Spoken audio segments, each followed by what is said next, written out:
E aí, rapaziada, beleza? Ó, vou estar dando uma tutorial aqui como jogar, como instalar o Xbox aí no seu aparelho de som, certo? Ó, então é o seguinte, aqui tem a entradinha para áudio óptico, certo? Então vocês tem que comprar um adaptador, vocês não vão pagar mais que 60, 70 reais. Ó, isso daqui é o adaptador, certo? Então ele tem esse cabo que é o de áudio óptico que vai lá na entrada do Xbox One, que eu mostrei pra vocês. E aí tem essas duas saídas de áudio, mais o conector aqui que ele tem que ser ligado na força.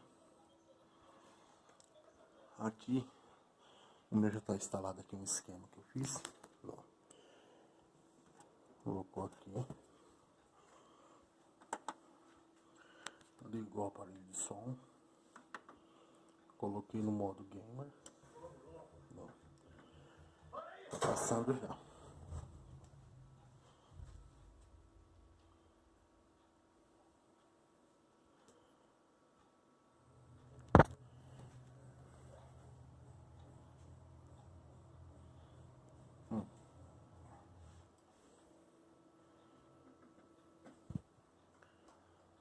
Certo?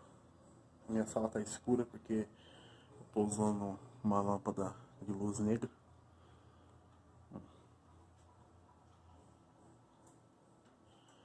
Tem duas caixas, uma em cada lado.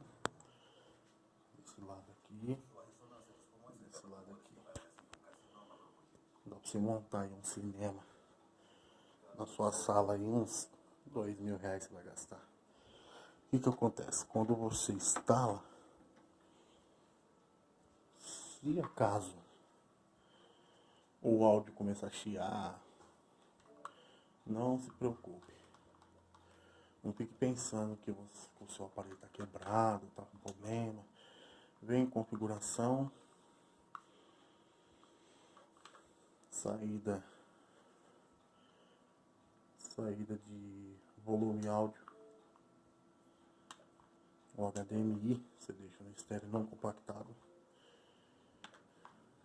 e o áudio óptico, estéreo não compactado, porque aí vai sair perfeitinho lá pra vocês lá, certo?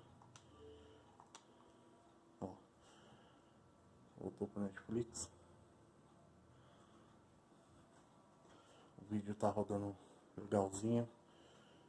Ó, 1080p.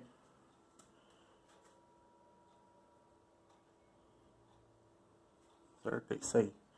Gostou do vídeo? Dá um like aí. Falou!